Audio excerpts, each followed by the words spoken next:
नमस्कार दोस्तों, मैं ममता सिंह शुक्ला विजय फाउंडेशन की ओर से आप सभी साथियों का चैत्र नवरात्रि में हार्दिक हार्दिक अभिनंदन करती हूँ।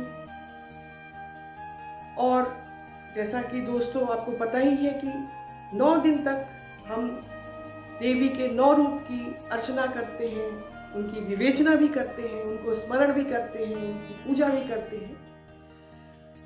एक छोटा सा हमने प्रयास किया है जहां मैंने 9 शक्तिशाली महिलाओं की एक लिस्ट बनाई है जिनकी तुलना हम दुर्गा जी के 9 रूप से करेंगे, क्योंकि जैसा कि हम सबको पता है कि देवी जो है वो शक्ति की रूप है और जो महिलाएं हैं वो भी शक्ति की रूप है, परंतु वो शक्ति उन महिलाओं की जहां एग्जिबिट होती है उनकी विवेचना आज हम करेंगे और आज से 9 दिन तक करेंगे। तो आज चलिए हम बात करते हैं महारानी गायत्री देवी की। प्रथम शैलीपुत्री। शैलीपुत्री जैसा कि हम सब लोग जानते ही हैं कि पर्वतराज की पुत्री थी और जब भी हम उनकी कोई मूर्ति देखते हैं, कोई प्रतिमा देखते हैं तो एक भव्य और अलौकिक दिव्य चेहरा उनका नजर आता है। कुछ आभूषण उन्होंने पहन रखे हैं और उनके वस्त्र भी काफी लग्जोरियस काइंड के हैं और उनकी सवारी वृष की है।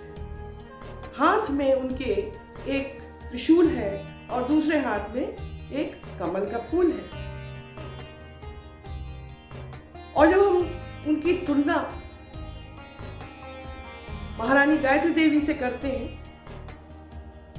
तो ये बताना आवश्यक हो जाता है उनके बारे में कई सारी चीजें, जैसे कि वो भी एक राजघराने से ताल्लुकात रखती थी। राजा कूच बिहार की वो पुत्री थी और 1919 में उनका जन्म हुआ। और हमारे भारतीयों के लिए बहुत बड़े गर्व की बात है कि वोग मैगजीन ने विश्व की जो 10 सबसे खूबसूरत महिलाएं हैं उसमें उनका एक जिक्र करते हैं, उसमें वो भी एक स्थान मिलता है। परंतु यही उनकी कहानी खत्म नहीं होती है कि वो बहुत ही खूबसूरत थी।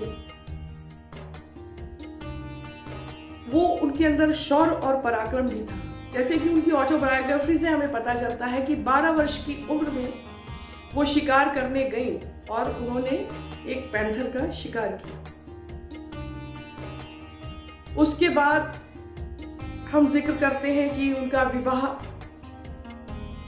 जयपुर के राजघराने में हुआ और वो महाराजा की तीसरी पत्नी थी। परंतु जैसा कि हम बात कर रहे हैं कि उनका वाइडर व्यू था। वहां जाते ही उन्होंने जो राजमहल के अंदर पर्दा सिस्टम था उसके अगेंस्ट उन्होंने एक मुहिम चलाई। तो खूबसूरती के साथ, शौर्य के साथ उनके अंदर एक सोशल अवेयरनेस भी हमें देखने को मिलती है। और इसके बाद 1962 में हम देखते हैं कि वो स्वतंत्र पार्टी से लोकसभा का चुनाव जीतती हैं और भारी बहुमत से। 1965 में हमारे प्रधानमंत्री श्री लाल बहादुर शास्त्री उनको एक आमंत्रण देते हैं कि आप आकर के कांग्रेस पार्टी ज्वाइन करिए, परंतु चूंकि वो दूसरी विचारधारा को रखती थी तो उन्होंने कहा कि हम इस पार्टी को, कांग्रेस पार्टी को ज्वाइन नहीं करेंगे। तो इस चीज से उनके चरित्र का ये भी मिलता है कि मौका परस्त नहीं थी कि जो पार्टी, रूलिंग पार्टी है उसके मेंबर हो जाए और हमको कोई कैबिनेट पोस्ट मिल जाए, इस तरीके की चीज।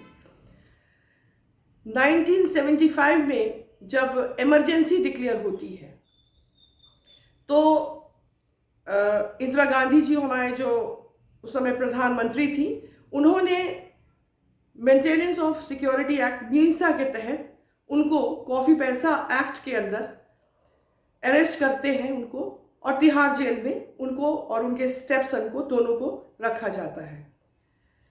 जेल के अंदर भी जो उनकी जो सोशल अवेयरनेस थी और कुछ सोसाइटी करने की जो उनकी लालसा थी, ये हमें देखने को मिलती है।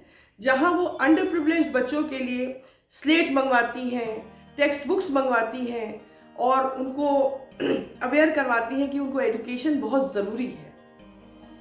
परंतु जो तिहाड़ जेल में उनका जो यात्रा रही काफ़ी दुखद रही, क्योंकि उनको जिस रूम में रखा गया था, जिस सेल में रखा गया था, वहाँ एक टैप था जहाँ निरंतर पानी भी नहीं आता था, कोई टॉयलेट की सुविधा भी नहीं थी और तमाम चूहे, मक्खी, मच्छर उस कमरे के अंदर थे और वो अपना रूम शेयर करती थी श्रीलता विश्वनाथन, जो कि कम्युनिस्ट पार्टी की एक्टिविस्ट रही।